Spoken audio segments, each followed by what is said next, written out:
Grindavík vinnur af henni Söndru boltan og þarna kemur Sandra er réttstæð, hún er réttstæð og þarna kemur þetta skot yfir og mark.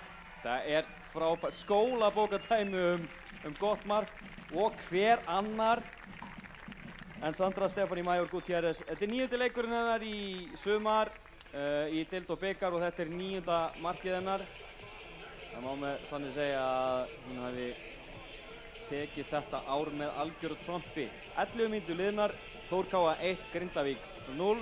Það kemur Söldeburg askoðandi í góðu færi til þess að koma krossin inn. Gutierrez 1, markmaðurinn missir boltan, Sandra María setur hann og glæsilegt mark.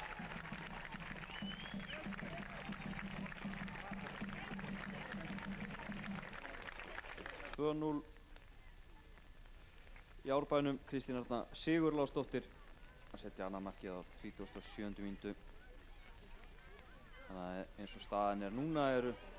Nei, hörðu, það er Sandra bara komin ein í gegn. Algjörlega eiginlega öllum að óvörum og kom bara höðsendingin fyrir. Sandra slúttar auðveldlega með vinstri nær. Það var ofboðslega vel slúttað, ofboðslega vel gert. Þór K.A. komið í 3-0 á 43. mínútu, marka mínútunni alræmdu. Sýnist þeir allir varamennir hjá Þór K.A. var að koma vel inn í svona, komast í takt í leikinn. Rut, Margrét og Agnes Birta. Þarna kemur Sandra með góðan kross, frábært mark hjá Söndru Maríu Jessen. Þá er þrennan klár og 4. mark Þórs K.A. staðreynd. Hotspinna frá Söndru Gutierrez. Anissa Raquel Guadardo að skora. Það vantar, nei, þarna kemur sjálfsmark. Hulda Björg á þarna frábæra sendingu inn á milli sóknar, á milli varnarinnar og markmannsins. Alltaf erfitt að taka að ákveða fyrir varnarmennina hvernig þú ætlar að fara í þessa bolta, sérstaklega í rigningu eins og staðinu núna.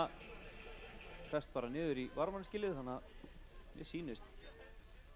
Já, nei, það ætla ekki að klára leikinn 10:11 því að leiknum er lokið með 5 marka sigri Þórs K.A. á gestunum í Grindavík.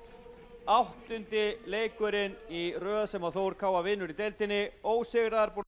Ekki bara sáttur, heldur himinlifandi á dekkjum frá Yokohama. Þú fær Yokohama dekkin hjá Dekkjahöllinni og á dekkjahöllin.is.